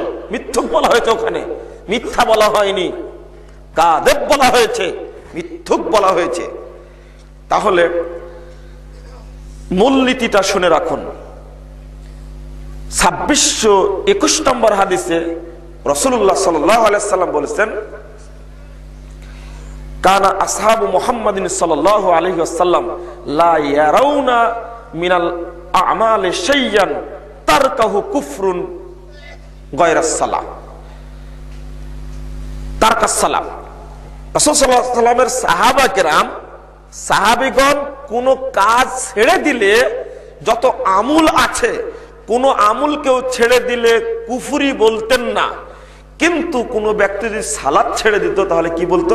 কুফরি করলো। এটা এতগুলো হাদিস নিয়ে আসার পিছনে একটি কথা, কোন ব্যক্তি যদি সালাতকে অস্বীকার করে ওই ব্যক্তি নিঃসন্দেহে কাফের, চিরস্থায়ী জাহান্নামে যাবে। এক, যদি কোনো ব্যক্তি সালাতকে বিশ্বাস করে অলসতায় পড়ে না, সালাতকে বিশ্বাস করে অলসতা করে পড়ে না, তাগিদ দিলে পড়ে, এই ধরনের ব্যক্তি সালাত না পড়ার কারণে নিঃসন্দেহে জাহান্নামে যাবে। তবে ওই ঈমানটা থাকার কারণে এক সময় জান্নাতে আসবে। পরিষ্কার কথা। এটা হলো আকীদা, সালাতের ব্যাপারে এটা আকীদা। সালাত আদায় করে না অলসতার কারণে, ও ব্যক্তি জাহান্নামে যাবেই। ফায়ালকাউনা গাইয়া, সে জাহান্নামের তলদেশে নিক্ষিপ্ত হবে সালাতটা নষ্ট করার কারণে। আর যে অস্বীকার করবে টোটালি সালাতকে, ও কাফের এবং চিরস্থায়ী জাহান্নামে। ও যদিও নাম তার আব্দুর রাজ্জাক হয়, যদিও নাম তার আব্দুর রহমান হয়, তবু কোথায় যাবে? জাহান্নাম যাবে। এটা হলো সালাফদের আকীদা, আহলে সুন্নাহ ওয়াল জামাত, আহলে হাদিসদের আকীদা এটা। এবার আপনাকে একটা তাত্ত্বিক বিষয় বলি, যারা সালাত আদায় করে না। সালাত কি সোজা জিনিস? সালাতটাকে আদায় করতেই যে হবে তার বাস্তব একটা দিক। যারা সালাত আদায় করেন না, মাইকের আওয়াজ যাচ্ছে, আগামী ফজর থেকে আপনাকে সালাত আদায় করতেই হবে সেই দাবি রাখলাম। সালাত আদায় না করে আপনি মারা যাওয়ার চেষ্টা করবেন না, মরলেই জাহান্নামে যেতে হবে। 1 মিনিটের জন্য কেউ জাহান্নামে যাবেন? 1 সেকেন্ড যেতে চান না? জাহান্নাম কি জিনিস জানেন? ফায়াল কাউনা গাইয়া, জাহান্নামের তলদেশে নিক্ষিপ্ত হবেন। রাসূল সাল্লাল্লাহু আলাইহি ওয়াসাল্লাম বলেছেন, একটা সাহাবা কেরাম বলেছেন হঠাৎ করে একটা শব্দ হলো, তো বললেন এই তোমরা কি একটা শব্দ শুনলে? তো হ্যাঁ শুনলাম। তো জানো কি তোমরা এই শব্দটা কিসের? তখন বলছেন যে 70 বছর পূর্বে একটি পাথরকে জাহান্নামের মুখে ছেড়ে দেওয়া হয়েছিল। ওই পাথরটি 70 বছর পরে আজকে জাহান্নামের তলদেশে নিক্ষিপ্ত হলো। সেই শব্দ আপনি এবার ভাবুন তো দেখি, একটা বোঝার চেষ্টা করুন তো। একটা পাথর ছেড়ে দেওয়ার পরে ও 1 মিনিটে কত দূর নামতে পারে, এই পাথরটি 1 ঘন্টায় কত দূরে নামবে, এই পাথরটি 24 ঘন্টায় কত দূরে নামতে পারে, এই পাথরটি 1 সপ্তাহে কত দূরে নামবে, এই পাথরটি 1 মাসে কত দূর নামবে, এই পাথরটি 1 বছরে কত দূর নামবে, সেখানে 70 বছর যাবত নামলো, তলদেশে নিক্ষিপ্ত হলো। এবার ভাবুন আপনি জাহান্নাম কত গভীর। আপনি ভয় করেন না কেন? এই মুসল্লি নয় যে ব্যক্তি, তোমাকে লক্ষ্য করে বলছি, লজ্জা করে হলেও, একটু ভয় করে হলেও সালাত আদায় করা শুরু করো। এক, যুদ্ধ চলছে, কাফের মুশরিক, জোহরের সালাতের সময় হয়ে গেছে, সালাত আদায় না করে আপনি জান্নাতে যাবেন? আপনাকে কে বলল? যুদ্ধ চলছে, গোলাগুলি চলছে, জোহরের সালাতের সময় হয়ে গেছে, 500 লোক আছে, দলনেতা, মুসলিম দলনেতা, আমির যিনি প্রধান, সেনাপ্রধান, তিনি 2 ভাগে ভাগ করবেন। জোহরের সালাতের সময় হয়ে গেছে, আসরের সালাতের সময় হয়েছে, গোলাগুলি চলছে। এমন অবস্থায় যুদ্ধের ক্ষেত্রে 2টা ভাগ হয়ে যেত। মুসলিম সৈন্য 1 ভাগ শত্রুর সামনে থাকবে, আর 1 ভাগ আসবে সালাত আদায়ের জন্য। এরপরেও সালাত মাপ নেই। আপনি কিভাবে ভাবলেন এটা? সালাত এমন একটা ইবাদত, সালাতের ওয়াক্ত পার করা খুব কঠিন ব্যাপার। আমার একটু লজ্জাও হয় না, আমি একটু ভাবতেও চাই না। যদি যুদ্ধের ক্ষেত্রেও সালাতের বিধান এরূপ হয়ে থাকে, আমি সালাত আদায় করি না কেন? কেন করি না? 2 নম্বর প্রসঙ্গ, মুসল্লিদের উদ্দেশ্যে বলতে চাই, বিশুদ্ধভাবে সালাত আদায়ের গুরুত্ব। যদি আমি আপনি বিশুদ্ধভাবে সালাত আদায় না করি, তাহলে আমার পাপটা কি হবে, আমার পরিণামটা কি হবে? আশ্চর্যজনক একটা ব্যাপার, আশ্চর্যজনক একটা ব্যাপার। রাসূল সাল্লাল্লাহু আলাইহি ওয়াসাল্লাম, আল্লাহ রাব্বুল আলামিন বলেছেন, ফাওয়াইলুল লিল মুসাল্লিন আল্লাযীনা হুম আন সালাতিহিম সাহুন। একটু দেখেন, যারা মুসল্লি সালাত আদায় করে তাদের জন্য ওয়াইল নামক শাস্তি। যারা তাদের সালাতের ব্যাপারে উদাসীন, কখন ওয়াক্ত হয় খেয়াল করে না, সালাত পড়ে কিন্তু উদাসীন, ওয়াক্তের খেয়াল নাই, কিভাবে আহকামগুলো আদায় করছে সেটাও হিসাব নাই। আল্লাযীনা হুম ইরাউন, যারা সালাত আদায় করছে মানুষ দেখানোর জন্য, সালাত পড়ে, তাদের জন্য যে শাস্তি হয়, যারা সালাত পড়ে না তাদের কেমন শাস্তি হবে? আর একটা হাদিস, যে ব্যক্তি, এটা খুব কঠিন হাদিস, আপনারা আবার ভয় পেয়ে যাবেন না, এটা খুব কঠিন হাদিস। রাসূল সাল্লাল্লাহু আলাইহি ওয়াসাল্লাম বলছেন, মান তাআখারা আনিস সালাহ, আরেকটা হাদিস আসছে, যে ব্যক্তি প্রথম কাতার থেকে, জামাত থেকে দূরে থাকে, অর্থাৎ মসজিদে যেতে যেতে দেখা গেল 1 রাকাত পেল, সালাম ফিরিয়ে দিল, এইরকম ব্যক্তি, হাত্তা ইউআখিরুল্লাহু ফিন নার, রাসূল সাল্লাল্লাহু আলাইহি ওয়াসাল্লাম বলছেন, ওই ব্যক্তিকে আল্লাহ সর্বশেষে জাহান্নামে নিক্ষেপ করবে। নাউযুবিল্লাহ। একজন ব্যক্তি মুসল্লি, সালাত আদায় করে, মুসল্লি, মসজিদে গেছে, জামাতেও পড়েছে, কিন্তু ওর একটা অভ্যাস, প্রথম কাতার থেকে এবং জামাত থেকে দূরে থাকে। এই ব্যক্তির পরিণাম কি? রাসূল সাল্লাল্লাহু আলাইহি ওয়াসাল্লাম বলছেন, আল্লাহ ওকে অবশেষে সর্বশেষ জাহান্নামে নিক্ষেপ করবে। যারা সালাত পড়ে না তাদের অবস্থা কি হবে? আমি বুঝাতে পারছি না। আবারও বলছি, সালাত যদি ত্রুটিপূর্ণভাবে আদায় করার কারণে সালাত পড়ে ওই ব্যক্তি, কিন্তু বিধান অনুযায়ী পড়ে না, সব সময় জামাতের পিছনে যায়, রাকাত ফেল করে, প্রথম কাতার পায় না, সব সময় যে ব্যক্তি পায় না, এই ব্যক্তির পরিণাম সবশেষে কোথায় যাবে? জাহান্নামে যাবে। তাহলে যারা সালাত পড়ে না, ওরা কোথায় যাবে? পড়েই না, সালাত আদায় করেই না, ওই যে ফাইয়াল কওনা গাইয়া, ওরা একেবারে জাহান্নামের তলদেশে অবস্থান করবে। এক। দ্বিতীয় বিষয় আমি আপনাদের কাছে বলতে চাই, বিশুদ্ধভাবে সালাত যদি আদায় না হয়, এই সালাত আপনার জীবনে প্রভাব ফেলবে না, সামাজিক জীবনে প্রভাব ফেলবে না। বিশুদ্ধভাবে সালাত আদায় করলে ইনশাআল্লাহ এই দেশে সালাতের প্রভাব বিস্তার হবে, এতে কোনো সন্দেহ নেই। সালাত আদায় করবেন কিভাবে? রাসূল সাল্লাল্লাহু আলাইহি ওয়াসাল্লাম বলেছেন, সহিহ বুখারীর 631 নম্বর হাদিস, মূল বুখারীর 88 পৃষ্ঠায়, সাল্লু কামা রাআইতুমুনি উসাল্লি, তোমরা ওইভাবেই সালাত আদায় করো যেভাবে আমাকে সালাত আদায় করতে দেখছো। এমন একটি হাদিস, ফরজ, সুন্নাত, নফল, তারাবি, তাহাজ্জুদ, জানাজা, ইদাইন, সালাত তওবা, সালাতুল হাজাত, যত সালাত রয়েছে একজন ব্যক্তির তরিকায় আদায় করতে হবে, তিনি হলেন মুহাম্মদ সাল্লাল্লাহু আলাইহি ওয়াসাল্লাম। অন্য কারো তরিকা চলবে না এখানে। সাল্লু কামা রাআইতুমুনি উসাল্লি, সালাত নামক যত ইবাদত রয়েছে, সালাত নামক যত ইবাদত রয়েছে, সব ইবাদত আদায় করতে হবে একমাত্র মুহাম্মদ সাল্লাল্লাহু আলাইহি ওয়াসাল্লাম তরিকায়। ওই আপনার মসজিদের খতিবের তরিকা চলবে না। খতিবের তরিকা কেন? কোন সাহাবীর তরিকাও চলবে না। সাহাবী কেন? 4 খলিফার তরিকাও চলবে না। 4 খলিফা কেন? মুহাম্মদ ব্যতীত পৃথিবীর যত নবী রাসূল এসেছেন তার তরিকাও চলবে না। তাহলে পীর সাহেবের তরিকা কিভাবে চলে? এই জায়গায় আমি আপনি ব্যর্থ হয়েছি রাসূলুল্লাহ সাল্লাল্লাহু আলাইহি ওয়াসাল্লামের তরিকাকে গ্রহণ করতে। আপনারা ওই হাদিসটা কি শুনেননি? সহিহ বুখারীর 104 পৃষ্ঠার হাদিস। একজন ব্যক্তি মসজিদে ঢুকলো, ঢোকার পরে সালাত আদায় করলো। আল্লাহর নবী বসে আছেন মসজিদের কোনায়, গিয়ে সালাম দিলেন। তখন আল্লাহর নবী বললেন, একাধিকবার শুনেছেন, ইরজি ফাসাল্লি ফাইন্নাকা তুসাল্লি, ফিরে যাও, সালাত পড়ো, তুমি সালাত পড়ো।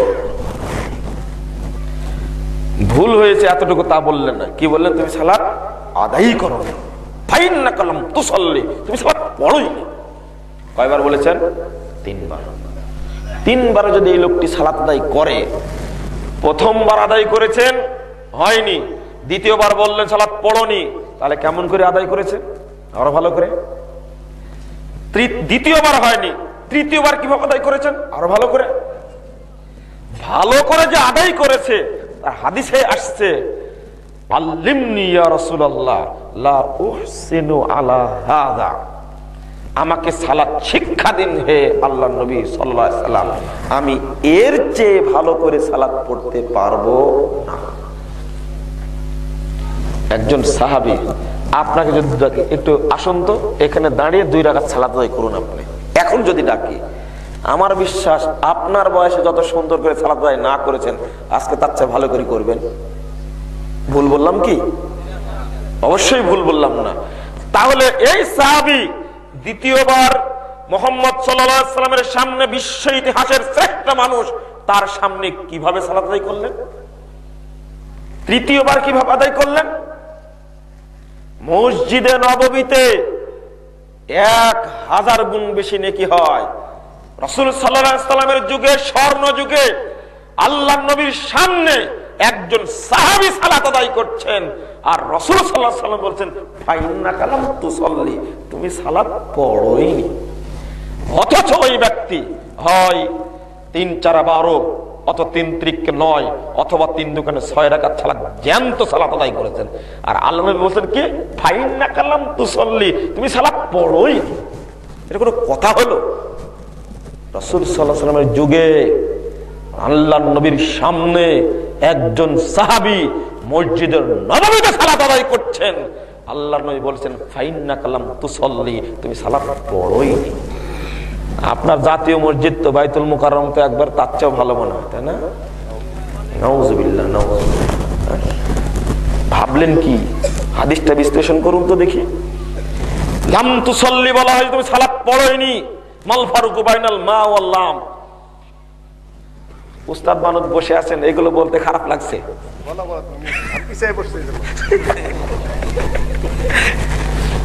আসলে সাহস করে বলতে পারছে এই জন্যই।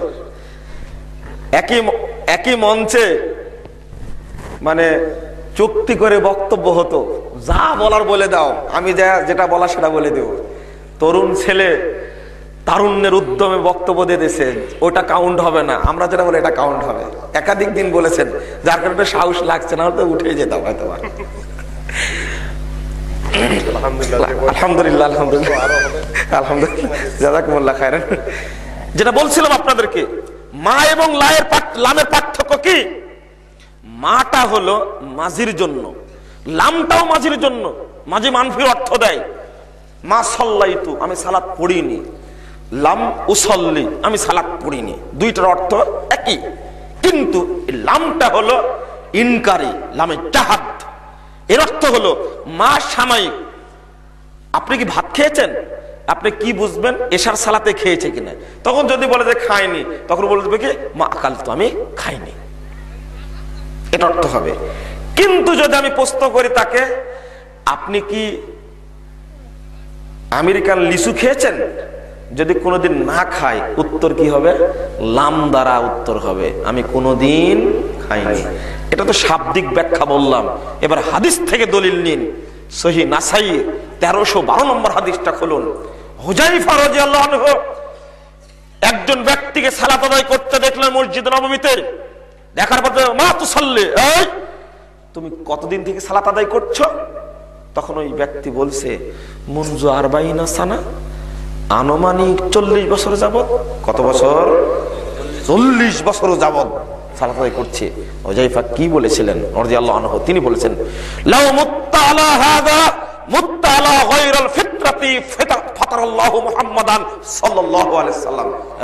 এই শোনো, 40 বছর নয়, তোমার মৃত্যু পর্যন্ত যদি এভাবে সালাত আদায় করো, তাহলে মুহাম্মাদের দ্বীনের অন্তর্ভুক্ত হতে পারবে না, তার বাইরে তুমি মৃত্যুবরণ করবে। সালাত আদায় করে এই অবস্থা যদি হয়, সালাত আদায় করে এই অবস্থা যদি হয়, আপনি তো দিব্যি সালাত আদায় করছেন, কোনোদিন কি ভেবে দেখেছেন একটু আমার সালাতটা হচ্ছে কিনা? একজন সাহাবীকে ধমক দিয়ে বললেন, এখানে একটু গর্জে উঠে বলতে চাই আপনাদের সামনে, এক শ্রেণীর তথাকথিত ইসলামপন্থী আছে, যারা সালাত সম্পর্কে আলোচনা করলেই, মুসল্লিদের সালাত সংশোধনের কথা বললেই তারা উক্তি করে, যারা নামাজ পড়ে না তাদের নিয়ে এদের কোনো ভাবনা নেই, যারা সালাত পড়ে তাদের শুধু ভুল ধরে বেড়ানো তার কাজ।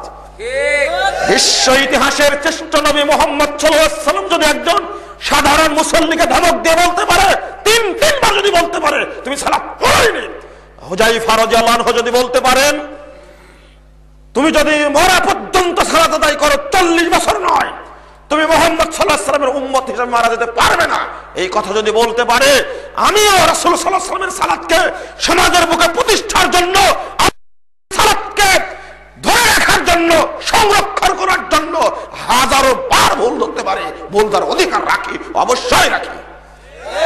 কেন ভুল ধরবো না? সালাতের হাতে অঙ্গুলি, চোখে অঙ্গুলি দিয়ে দেখিয়ে দিলাম সালাতের ভুল দেখা যায়। সামান্যতম ত্রুটিকে সহ্য করেননি মুহাম্মদ সাল্লাল্লাহু আলাইহি ওয়াসাল্লাম, সামান্যতম ত্রুটিকে। 61 পৃষ্ঠা খুলুন, সরি 233 পৃষ্ঠা খুলুন সহিহ মুসলিমে।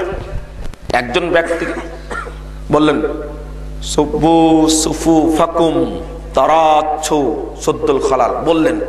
বলার পরে আল্লাহ নবী সালাতে দাঁড়িয়ে যাবেন, 2 হাত উত্তোলন করেছেন, 2 হাত উত্তোলন করেছেন। ঠিক এই মুহূর্তে ঘাড় ঘুরাইয়া বলছেন, একজন লোক কাতারে দাঁড়িয়েছে কিন্তু পেটটা একটু বেড়ে গেছে সামনের দিকে, সালাতে দাঁড়াইছে কিন্তু পেটটা একটু বেড়ে গেছে। ঘুরেই বলছেন রাসূল সাল্লাল্লাহু আলাইহি ওয়াসাল্লাম, ওই লা লা তাখতালিফু লা তাখতালিফু, তোমরা বিচ্ছিন্ন হয় না, কাতারকে বিচ্ছিন্ন করো না, ফা ইয়াখতালিফু বুজুহুকুম, তাহলে তোমাদের মুখমণ্ডলটা আল্লাহ ঘুরিয়ে দিবেন। বলুন নাউযুবিল্লাহ। শুধু পেটটা বেড়ে গেছে, রাসূল সাল্লাল্লাহু আলাইহি ওয়াসাল্লাম বলছেন, দেখো তোমরা যদি কাতারটা বিচ্ছিন্ন করো, সমান যদি না করো, তাহলে আল্লাহ রাব্বুল আলামিন তোমাদের মুখমণ্ডলকে বিকৃত করে দিবেন, ঘুরিয়ে দিবেন, চেঞ্জ করে দিবেন। আপনাকে কিভাবে বলবো, আর কতটুকু বলবো? ছোট্ট একটা বিষয়। একজন সাহাবী, আপনার ছোটখাটো বিধান বলেন তো, দাঁড়িয়েছে বাম সাইডে, ইবনু আব্বাস রাদিয়াল্লাহু আনহু, আব্দুল্লাহ বাম সাইডে, রাসূলুল্লাহ সাল্লাল্লাহু আলাইহি সাল্লাম বাম সাইড থেকে ঘুরায়া টেনে তাকে ডান সাইডে নিয়ে আসলেন। ছোট কানে ধরে দাও, জি কানে ধরে দাও, নিয়ে আসলেন তাকে। ছোট্ট একটা বিধান। রাসূল সাল্লাল্লাহু আলাইহি সাল্লাম যাচ্ছে, হাতটা এক ছেলে এইভাবে বেঁধেছে, তখন দেখা মাত্র দ্রুত এসে হাতটা টেনে ডান হাতকে বাম হাতের উপরে তুলে দিলেন।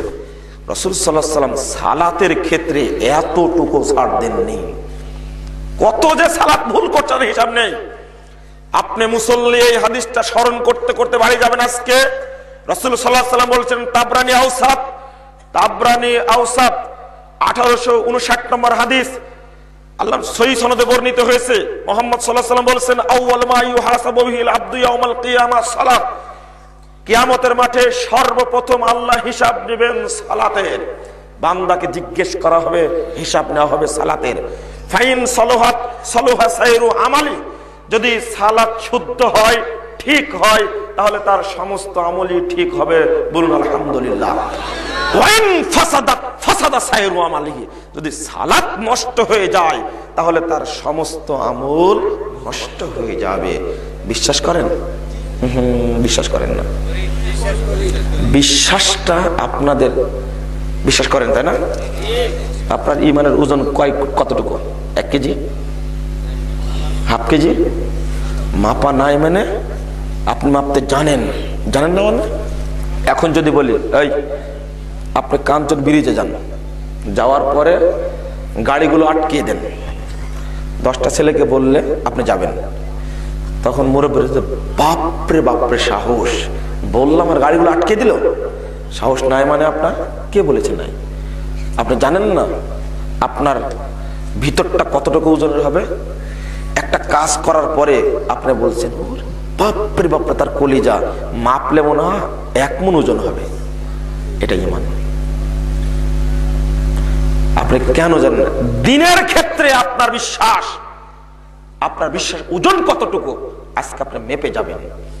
হাদিসটা বললাম, আপনি থোড়াই কেয়ার করলেন না, এই বলেই থাকে। মুজাফফর বিন মোহসিন আজকে বললো, কালকে আবার আরেকজন বলবে, পরশুদিন আরেকজন বলবে, আগামী বছর আবার হবে, এবার চলতেই থাকবে। বাপ মরেছে, আমিও মরবো এভাবে। এই হাদিসটা এতটুকু হেরফের হবে না। বিশ্বাসটাকে চূড়ান্ত করুন। সালাত যদি আপনার নষ্ট হয়ে যায়, কিয়ামতের মাঠে 50 বারের হজ কাজে লাগবে না। সালাত যদি নষ্ট হয়, কিয়ামতের মাঠে 80 বছরের সিয়াম কাজে লাগবে না। কোটি কোটি টাকা দান করা কাজে লাগবে না, অবশ্যই লাগবে না। সালাতের এমন একটা মান, সালাত যদি বিশুদ্ধ না হয় অন্য কোনো আমল বিশুদ্ধ হবে না, হওয়ার প্রশ্নই আসে না। আমি তো আপনাকে ঈমানটা বুঝাতে পারছি না, আপনি তো বিশ্বাসই করছেন না। বিশ্বাস করেন?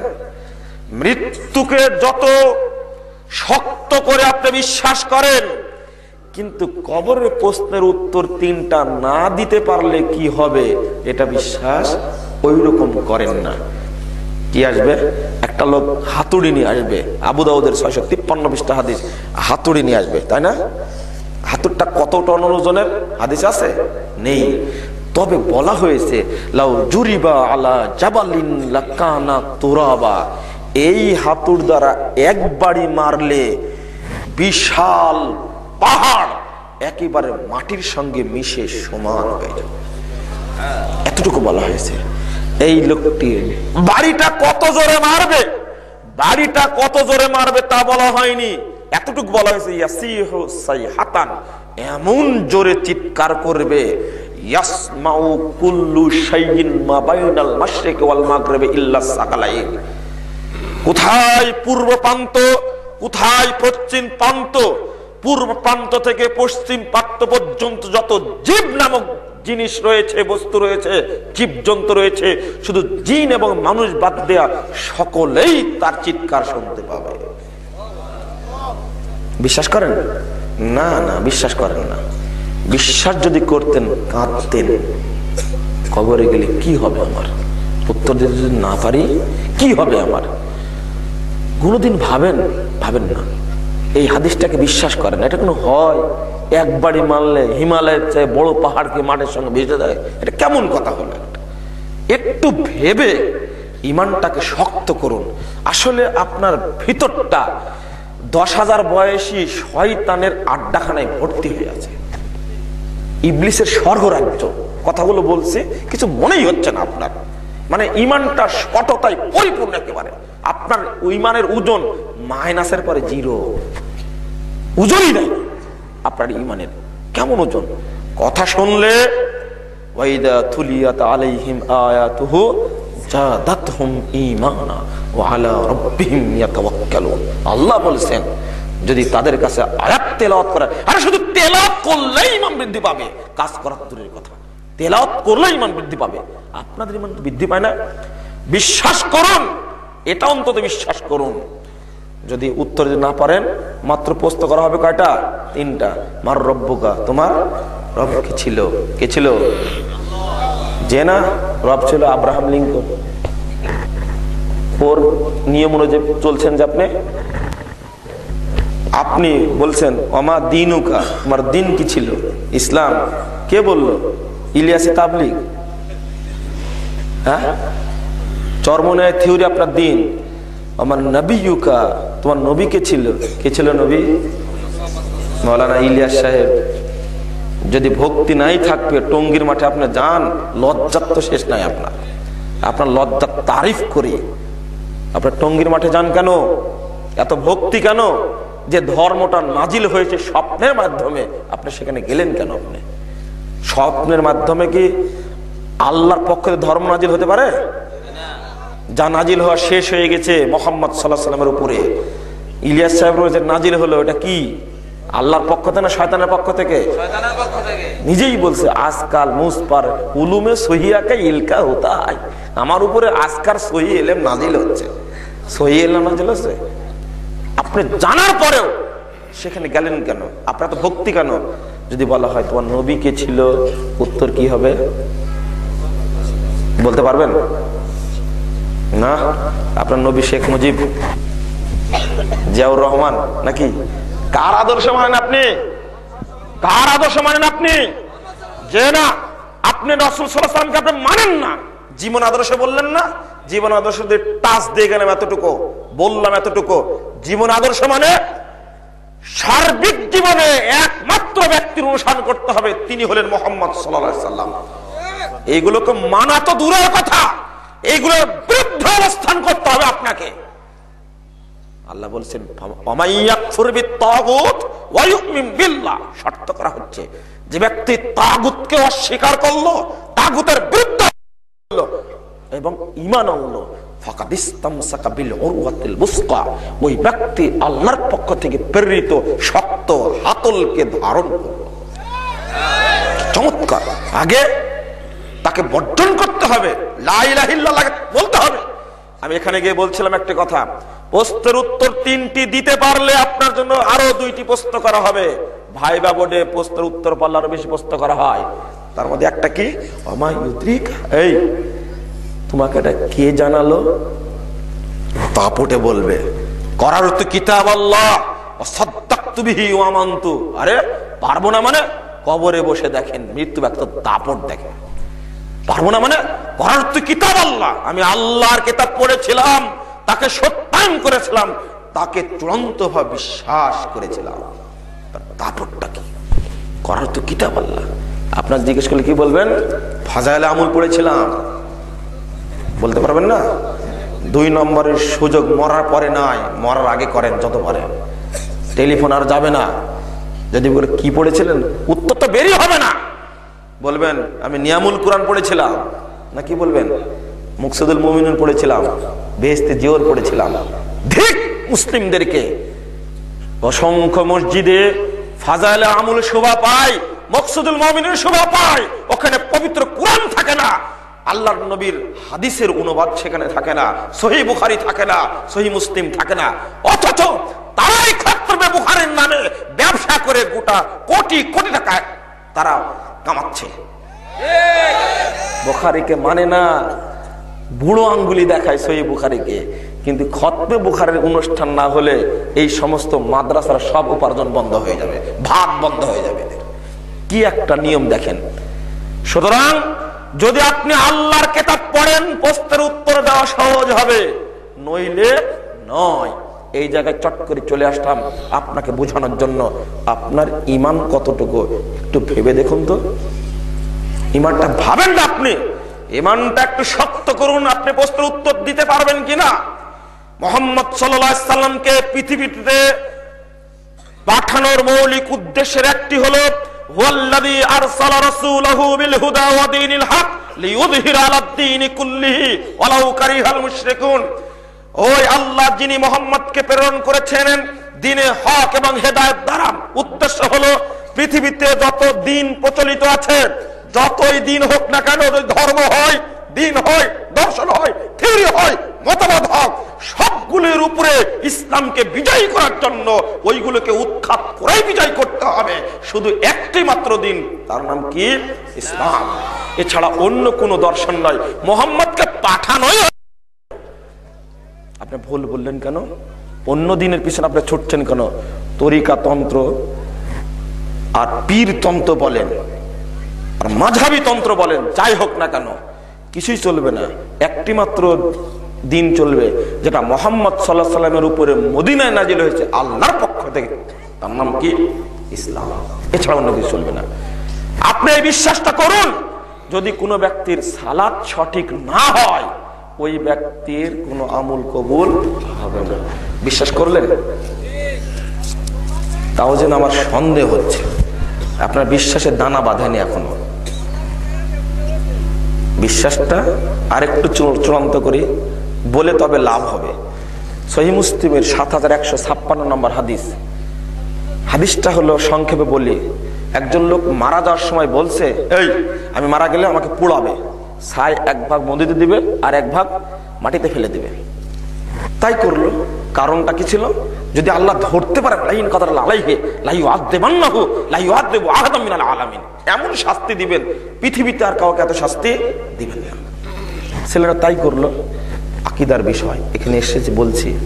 আল্লাহ বলল, এই সাগর, তোমার মধ্যে যা ছাই আছে সব এক জায়গায় করো। আল্লাহ পারেন এটা? বিশ্বাস হয়? আপনি বিজ্ঞান দ্বারা বিশ্লেষণ করে এটা পারবেন না। বিজ্ঞান, ওকে যদি আরো 1000 বছর বয়স দেওয়া হয়, আরো যদি টিকে থাকে কিয়ামত পর্যন্ত, সাগরে নিক্ষিপ্ত ছাইকে ছাইয়ের চেহারায় আবার ফিরে নিতে কিয়ামত পর্যন্ত পারবে না। পারবে? কিন্তু আল্লাহ পারেন কি? এটা বিশ্বাস করেন তো? বিশ্বাস ওইটাও করুন, আমার ওই দিকে যাচ্ছে না। বিশ্বাস করুন, সালাত যদি আপনার শুদ্ধ না হয় কিয়ামতের মাঠে আপনার মাতবরি টিকবে না। সালাতের মানে অ্যাডমিট কার্ড কিয়ামতের মাঠে। পরীক্ষা চলছে, একটা ছেলে 20 গণিত মুখস্থ করেছে, ইংরেজি পাটিগণিত, ওর বিজ্ঞান টিজ্ঞান ওর সব মুখস্থ, পরীক্ষা দিতে যাচ্ছে, কিন্তু নাই অ্যাডমিট কার্ড।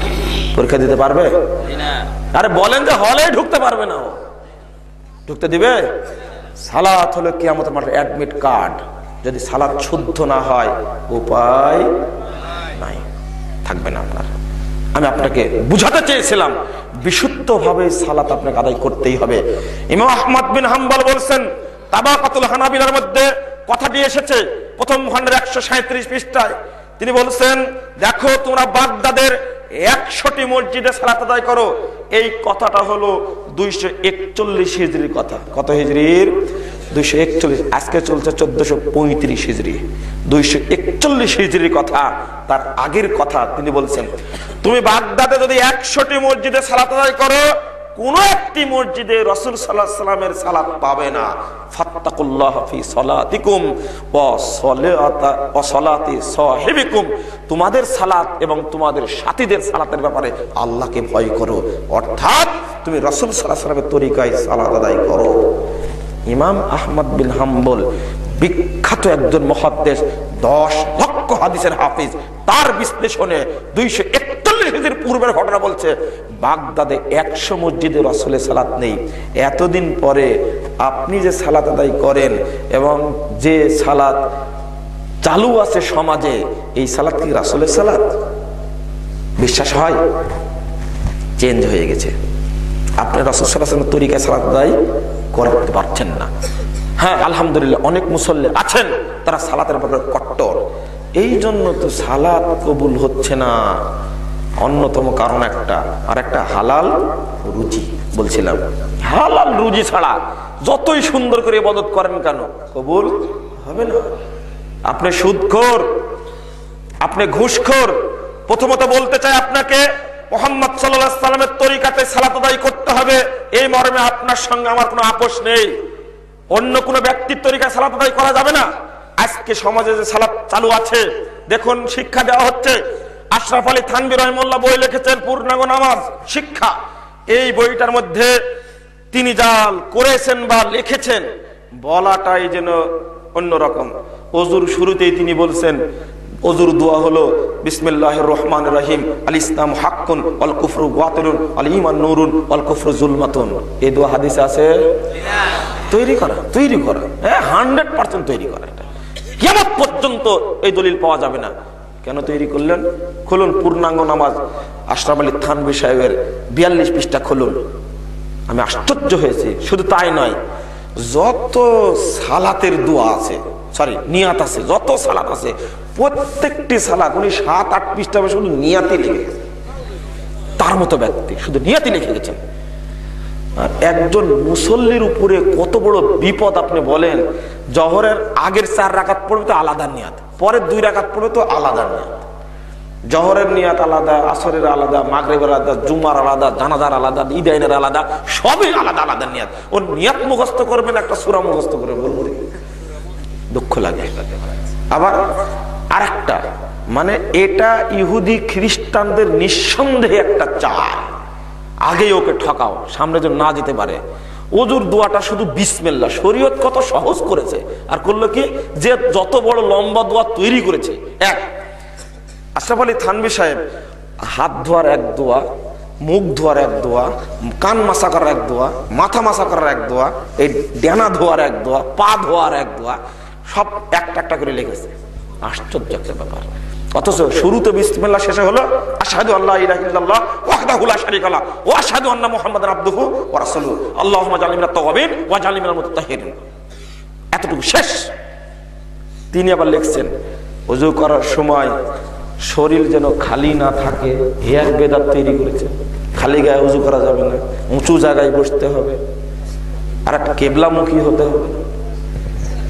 ওযুর পানি যেন আবার গায়ে ছিটে না পড়ে, এক এক ধৈর্য কুলায়। ওযু করার পরে আসমানের দিকে তাকে দোয়া পড়তে হবে, এটা তো জয়ীফ হাদিস, মুনকার হাদিস। আর একটা হলো বলেছে যে দোয়া এটা তো পড়বে, সূরা কদরও মারবে। সূরা কদর মানে কি? একটা জাল হাদিস আছে সূরা কদর পড়া। এক আশ্চর্য ব্যাপার। ওযুতে একজন মুসল্লি শেষ, ও সালাতে দাঁড়াবে কেমনে? আবার সালাতে দাঁড়ায় বলছে কি পড়ো যায় নামাজের দোয়া, ইন্নী ওয়াজ্জাহাতু, কোনো দলিল নাই। আবার নিয়াত করো, কোনো দলিল নাই। আবার পদ্ধতি, এমন একটা ইঞ্জিনিয়ারিং পদ্ধতি, হাতটা কিভাবে বাঁধবে দেখুন। কষ্ট পাচ্ছেন আপনারা? না, হাতটা কিভাবে বাঁধবে দেখেন। একেবারে ইঞ্জিনিয়ারিং কাট্টা বেদাতি পদ্ধতি উল্লেখ করেছেন। এমনকি জীবিত ব্যক্তি মহিউদ্দিন খান হাফিজাহুল্লাহ, আল্লাহ তাআলা রহম করুক, তিনি পর্যন্ত তালিমুস সালাত বইয়ের মধ্যে ইঞ্জিনিয়ারিং পদ্ধতিটা উল্লেখ করছেন এইভাবে। 3 আঙ্গুল হাতের পিঠে রাখবে, আর এই 2 আঙ্গুল দ্বারা হাতের কবজি আটকে ধরবে। নিচেরই কোনো দলিল নাই, আর এইভাবে হাত ধরে আর ইঞ্জিনিয়ারিং সিস্টেম তৈরি করেছে একটা। কষ্ট পাচ্ছেন আপনারা? যে না, সালাত শিখতে হবে আপনাকে, কোনো কথা নেই। কানের লতিতে, কানের লতি না কি বলেন এটাকে, বুড়ো আঙ্গুল দিয়ে এইভাবে কান ধরে আল্লাহু আকবার বলে আপনি যে বাঁধলেন হাতটা, কানের লতিতে হাত ধরে দলিলটা কি? হ্যাঁ দলিল আছে, যেটা ভাই আছে সেটা বলবো, যেটা নাই সেটা বলবো যে নাই। আবু দাউদের 737 নম্বর হাদিসটা বলা হচ্ছে কানের লতি। আবু দাউদ নিজেই জয়ীফ বলেছেন, আপনি মানলেন কেন এটাকে? এটা চলবে না। কান বরাবর হাত তুলতে হবে, হাত তুলে এইভাবে হাতটা রেখে হাত বাঁধতে হবে এইভাবে বুকের উপরে, এইভাবে অথবা এইভাবে। 3টাই আছে হাদিসে, আমি 3টার যে কোনো একটা মানতে পারি। বলুন এইভাবে সালাত আদায় করুন, হাত বাঁধতে হবে। নাভির নিচে হাত বাঁধার যে হাদিসটা আছে, আশ্চর্যজনক ব্যাপার হলো যেখান থেকে হাদিসটা আমি সংগ্রহ করলাম, যেখান থেকে হাদিসটা আমি নিলাম, ইমাম আবু দাউদ রাহিমাহুল্লাহ হাদিস বর্ণনা করেছেন। ইমাম আবু দাউদ 4 চারটা হাদিসকে, নাভির নিচে হাদিসকে জয়ীফ বলেছেন, দুঃখিত, ওখান থেকে নকল করলাম বটে আমি, কিন্তু হাদিস সম্পর্কে যে মন্তব্য ইমাম আবু দাউদের সেটা গ্রহণ করলাম না। শুধু গ্রহণ করিনি, এই এমদিয়া দেয়া প্রেস থেকে ছাপা আবু দাউদের চারটা হাদিসকে চুরি করেছে ওরা, চারটা হাদিসকে চুরি করেছেন।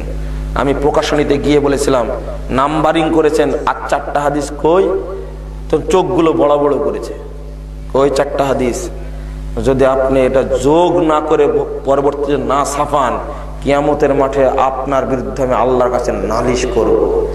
কারণ কি জানেন, মোট 5টা হাদিসের মধ্যে এই 4টা হাদিস তুলে দেওয়ার কারণ হলো 3টা নাভির নিচের হাদিস ইমাম আবু দাউদ জয়ীফ বলেছেন, আর একটা বুকের উপর হাত বাঁধার হাদিস, এই মর্মে আবু দাউদ কোনো মন্তব্য করেন, মানে তার কাছে হাদিসটা কি সহিহ আর নাভির নিচেরটা কি জয়ীফ। এই জন্য 4টা হাদিসকে খতমই করে দিয়েছে, একবার গুম করে দেওয়া হয়েছে।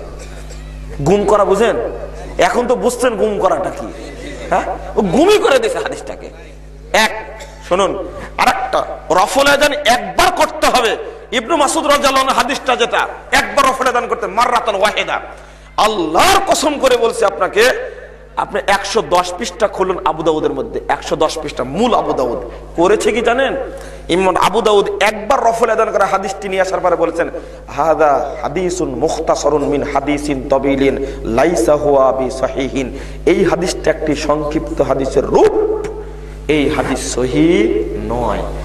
মন্তব্য পেয়ে গেলাম, কিন্তু আল্লাহু আকবার, নাউজুবিল্লাহ, ইন্না লিল্লাহ, লা হাওলা ওয়ালা কুওয়াতা বিল্লাহ, এটা করছে কি, এই ইমাম আবু দাউদের মন্তব্যটুকু তুলে দিয়েছে। নাই আবু দাউদের মধ্যে খুলেন আপনি, হাদিসটা আছে কিন্তু মন্তব্যটুকু নেই। কিন্তু মূল আবু দাউদে যদি যাচাই করতে চান আপনি, আবু দাউদ কিনুন ইসলামিক ফাউন্ডেশনের বাংলাটা ওখানে কিন্তু আছে, কিন্তু মূল আবু দাউদ বাংলাটা কে পড়ে? আমি তো কিনে নি, ডক্টর মুস্তাফিজুর সাহেব কিনে নি, ওটা দরকারই হয় না। মূলত পড়ে কোনটা?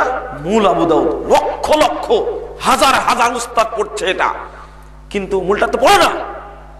সালাত যদি আপনি আদায় করতে চান, রাসূলুল্লাহ সাল্লাল্লাহু আলাইহি ওয়াসাল্লামের তরিকাতে আপনাকে আদায় করতে হবে।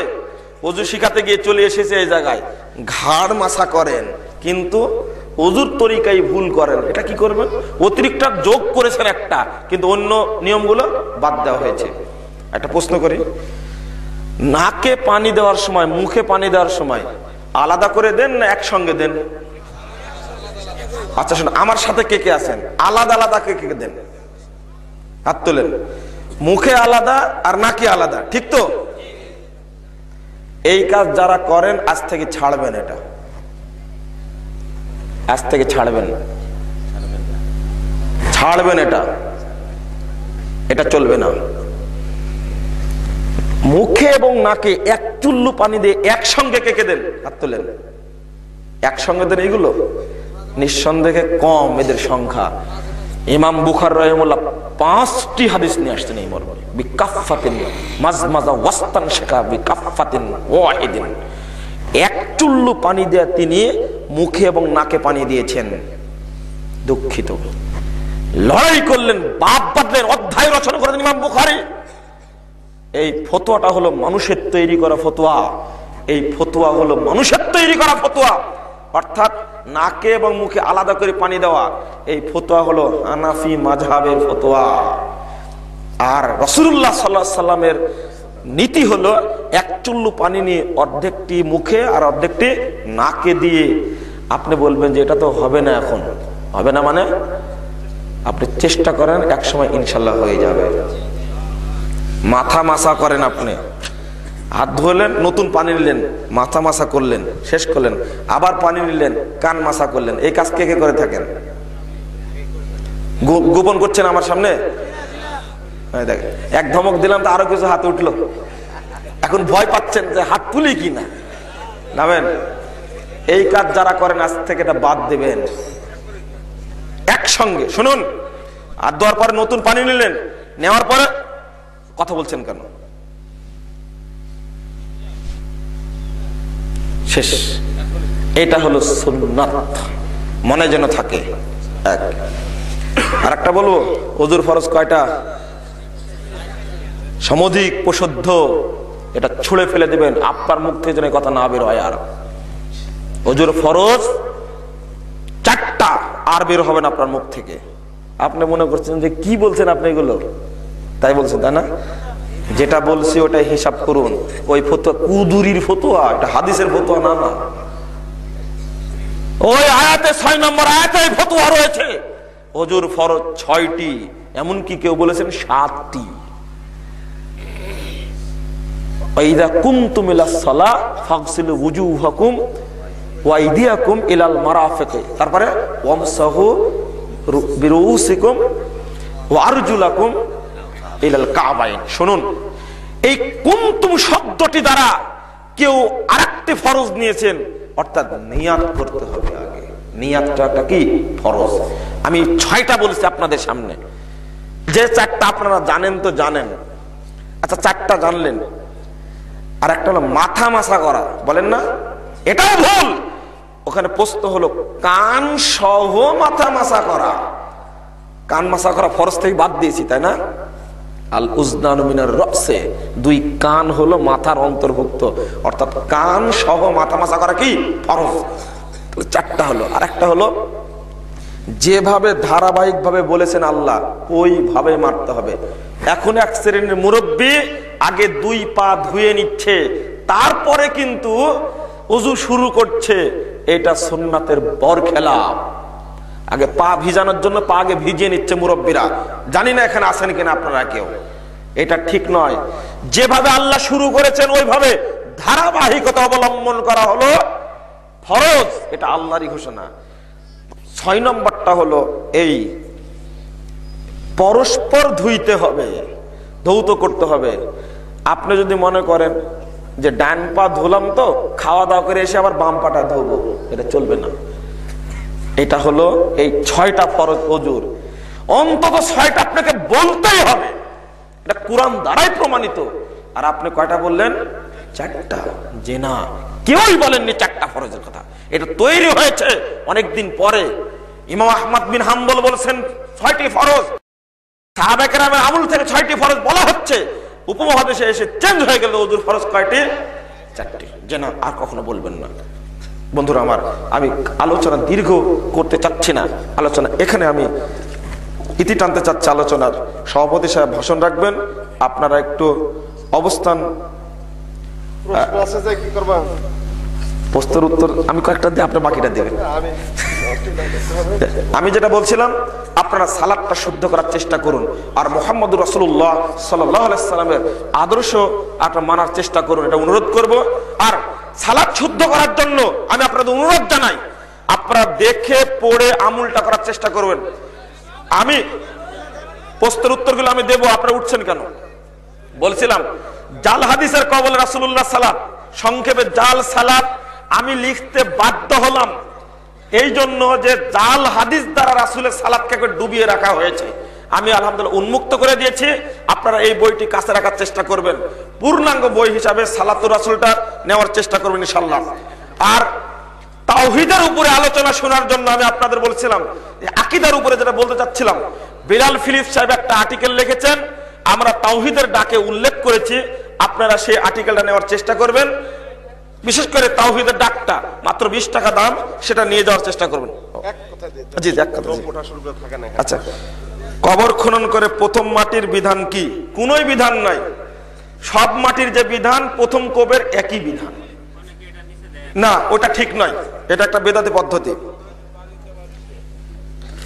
লাশের মাথার নিচে দেওয়া হয়, এটা বেদাতি প্রথা। হাদিস কোরআনের কোনো নীতি নাই। জুমার দিন নামাজের 2 বার আজান দেওয়া সঠিক কিনা, এই ফতোয়া আবার জিজ্ঞেস করছেন কেন আপনারা? আজান একটাই দিবেন। উসমান রাদিয়াল্লাহু আনহু কে আপনি ভক্তি করার জন্য 2 আজান চালু রেখেছেন। আমি বলবো উসমান রাদিয়াল্লাহু আনহুর সময়ে সাহাবে কেরাম যারা ছিলেন, যারা মক্কায় ছিলেন, তাদের চেয়ে কি আপনারা বেশি ভক্তি দেখাতে চান? উসমান রাদিয়াল্লাহু আনহু চালু করলেন মদিনায়, কিন্তু অন্য কোথাও এই আজান চালু হয়নি। আপনি চালু করছেন কেন? ওই কারণ যদি থাকে তাহলে আপনি আজান চালু করতে পারেন, আপত্তি নেই। জি, বই লিখছি। জি, আচ্ছা, বই পড়েন। আচ্ছা, জাকাতুল ফিতরা কি দিয়ে দিতে হবে? জাকাতুল ফিতরা খাদ্য বস্তু দ্বারা দিতে হবে, টাকা দিয়ে জাকাতুল ফিতর চলবে না। মসজিদে আল্লাহ এবং মোহাম্মদ লেখা, মসজিদে আল্লাহ মোহাম্মদ, এই মসজিদে দেখলাম কর্তৃপক্ষকে বলছি কাবা ঘরের ছবি দুই সাইডে লেখানো আছে। আপনি যদি এটাকে তুলে দিতে পারেন তাহলে প্রকৃত সালাফিদের অনুসরণ করলেন। কাবা ঘরের পাথরের যেমন কোনোই দাম নেই, ছবির তো আরোই দাম নেই। সুতরাং এটা তুলে ফেলে দেবেন, আল্লাহ মোহাম্মদ পার্শ্বে লিখবেন, কাবা ঘরের মিনার দুই সাইডে রাখবেন, ইট বালি পাথর দ্বারা টাইলস মেম্বার তৈরি করবেন। এই সমস্ত বেদাতগুলো আপনারা দূর করার চেষ্টা করুন। আরে আপনারা যদি না করেন তাহলে এই হাদিসগুলো মানবে কারা? বেদাতীরা কখনো হাদিসের আমল করবে না, ওরা হাদিসের দুশমন। আহলে হাদিসের প্রকৃত সংরক্ষক আহলে হাদিসের পরিচয় আপনাকে দিতে হবে। এইগুলো কথা কেন আসবে? আহলে হাদিস আন্দোলনের যত আলেম আছে সব এবং সব এক পাল্লায়। আর ইমাম আবু হানিফার পেশাবের সমান ওজন হবে না, এটা বলেছেন তাই না? ইমাম আবু হানিফাকে আর ডুবায়েন না, আপনারা আর ডুবায়েন না, অনেক ডুবানো হয়েছে।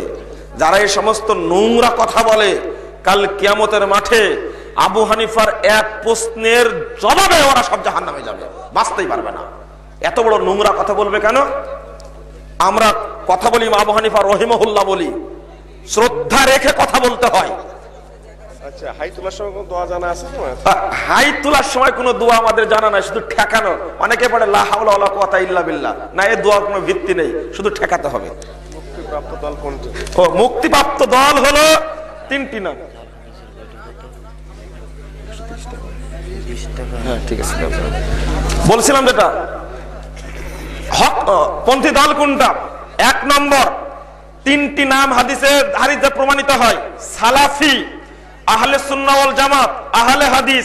আসহাবুল হাদিস হলো হকপন্থী দল, যেটা রাসূল সাল্লাল্লাহু আলাইহি ওয়াসাল্লামের সাহাবীদের যুগ থেকে নিয়ে আজ পর্যন্ত বৈশিষ্ট্যের উপরে তারা পরিচালিত আছে। আল্লাহ যেন কিয়ামত পর্যন্ত এদের উপর রহম করেন, আল্লাহুম্মা আমিন। বিড়ি সিগারেট তামাক হালাল না হারাম? বিড়ি সিগারেট তামাক, ও এটা সম্পর্কে আজকে বলা হয়নি তাই না?